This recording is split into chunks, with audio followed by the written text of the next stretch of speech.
I can't really call myself an expert in the way that some others that I'm sitting with here can, because what my job is every day is to represent people charged with different criminal offences, and over a period of time now, since 2005, I have certainly acted for many people charged with sexual offences, both children and adults, and both against children and against adults. I speak to you from that perspective, but also from the perspective of someone who has been involved with the process of law reform through the consultative process that the government undertakes in consulting with the Bar Association and the DPP and with other stakeholders, the Queensland Law Society, stakeholders across the justice system when contemplating reform. I have to say, I've observed such a great deal of change since I first sat in the courtroom in 1996 as a judge's associate. My very first trial, very first morning in court was an incest case. Certainly opened my eyes to a completely different world, and it's one that I've never really left since that time. During that time, the rate of criminal law reform, and particularly in the area of sexual offences law reform, has been quite profound. And consider for a moment even this, that I worked for a judge who, when he himself started out as an associate, was sitting in a courtroom without women even sitting on juries. So there has been a process of change. That is what happens with criminal law. The criminal law should never be static. It should always appropriately change to reflect society as society changes, and we've seen that with major law reform, obviously decriminalising sexual acts between consenting adults in our own professional lifetime. We've seen the decriminalisation of abortion, for example. Criminal law should never stand still, and indeed at the moment it seems like it really is constantly changing.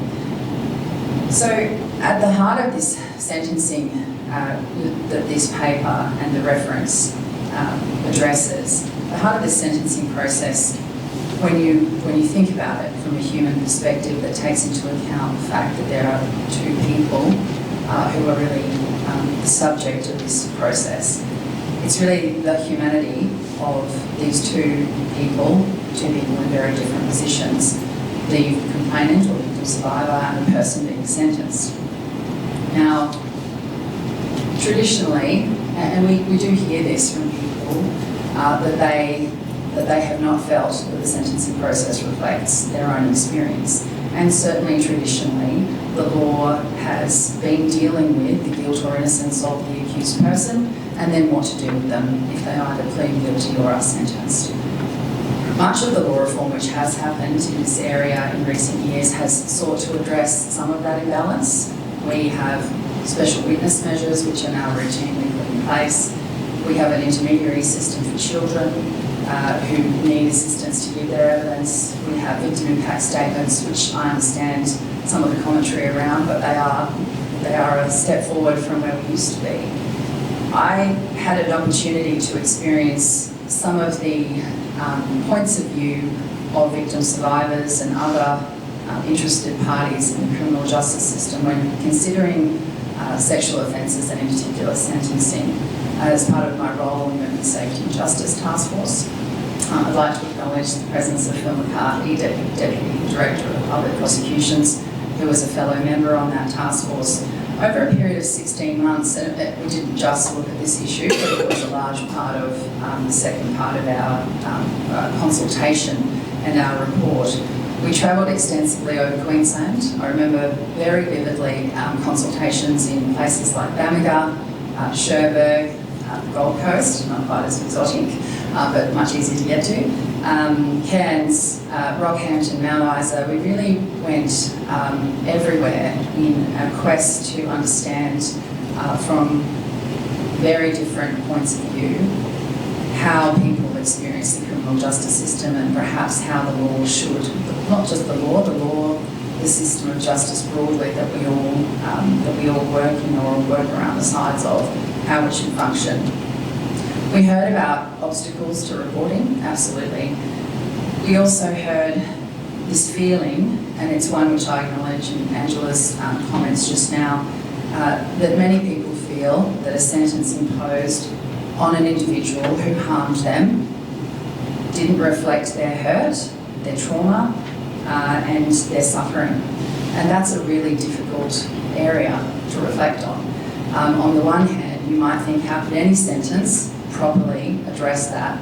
And on the other hand, well, you have to, because that's your job as a sentencing judge, and as a defence lawyer, it's your job to try to make sure that that is the best sentence that your client can get in all the circumstances.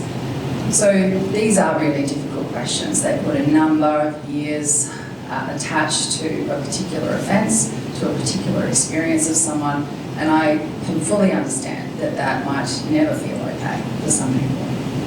But we have to try to get it right and try to continue to understand how these considerations really factor into the sentencing process. So usually my role is one of a defender, and I thought I might just tell you a little bit about that, just to put that in perspective. We see criminal accused up close, sometimes in a jail, visits, rooms, sometimes in our chambers, sometimes outside the court, sometimes under a tree, outside the court in Arakoon, where I've definitely conferenced lots of people before. We sit with these young men, and really in this cohort it is almost overwhelmingly men who we're representing. Sometimes they're very young men, children in fact, sometimes they're older, sometimes they come alone, often they come with devastated family members who really struggle to understand how their loved one has arrived at this position. Sometimes when they're alone, that might be indicative of other factors at play also. These are people who are charged with sexual offences, and the reality now in Queensland and other states of Australia, of course, is that you have to tell your client that they will be going to jail. And if it's a charge of rape, and particularly if it's a charge of penal rape, that will be a sentence of perhaps 5 or 6 years, could be higher depending on the circumstances. That's a reality which nobody likes to hear, and of course I say all of this knowing that there is this other side to the story, and that is the experience of the victim survivor.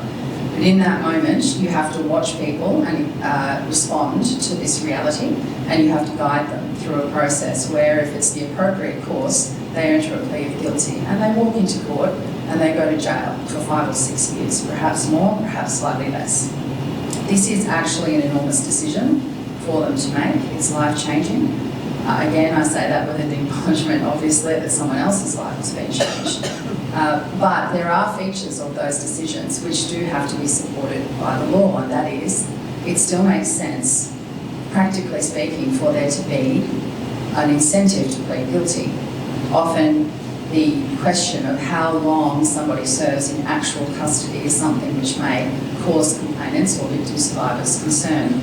If you don't incentivise, if you don't say to somebody, if you plead guilty, it will be better for you, we will have more trials and more complainants will be cross-examined and go through that experience. You actually do have to have a system that reflects somebody's willingness to say, I know I did this thing and it was wrong and I'm going to be punished for it. I did have some notes about some of the parts of the terms of reference, but just some broad reflections are, it is extraordinarily rare, if not never seen at all, that someone would not go to jail for rape. A suspended sentence might be a partially suspended sentence, so a sentence which is imposed and then partially suspended after someone spent some time in custody. That doesn't apply for children. There is a different sentencing regime there, and there may be different results for children offenders. There's also a discussion in the paper about exceptional circumstances, and really that again relates to offences against children. So it is somewhat different, but it relates at its core to objectively less serious conduct, and it is still always a difficult sentencing proposition when those arguments are put before a court. One of the interesting things, and it really picks up on something Angela was saying, one of the interesting changes in the criminal law and the law of sentencing in this area over time has been that where there might once have been an assumption, even borne out by case law, that a stranger rape was ultimately more serious than a rape within a relationship, those boundaries really now are blurred. And when you reflect on what we now know, much more about the idea of a breach of trust, the idea of domestic violence impacting on sexual relationships within an existing relationship. Those boundaries are no longer able to be sustained. You can't any longer say one kind of rape offence is objectively worse than another, and it's actually, in a way, made it all a bit more difficult because you really do have to look at the individual circumstances that each case throws up. I did want to talk just very briefly about probably some of the challenges that those statistics that you were talking about, Eleanor, that they might create, because some of those patterns in sentencing will not be able to reflect the fact that some sentences are a little artificial. And if I can tell you why, just by way of a brief example, sometimes you act for an individual who has served a lengthy period in pre-sentence custody. Could be for all sorts of reasons. But they may have done up to 2 years in jail, sometimes longer. If that person is pleading guilty, there are some practical steps that can be taken in the sentencing process which acknowledge their plea of guilty, are designed to give them certainty of release, which is something criminal accused, it's important for them, but also provide an opportunity to supervise them. So there can sometimes be sentences where a period of pre-sentence custody, or perhaps 2 years, is simply not declared. It's not stated on the record. It's taken into account by the judge, and the person is then given a sentence, which when you look at it, overall is something like a 5-year sentence, but might on paper look like a 3-year sentence. And so that might be a slight anomaly in the information that you're getting. I hope I haven't gone on too long. I just thought they might be some useful observations.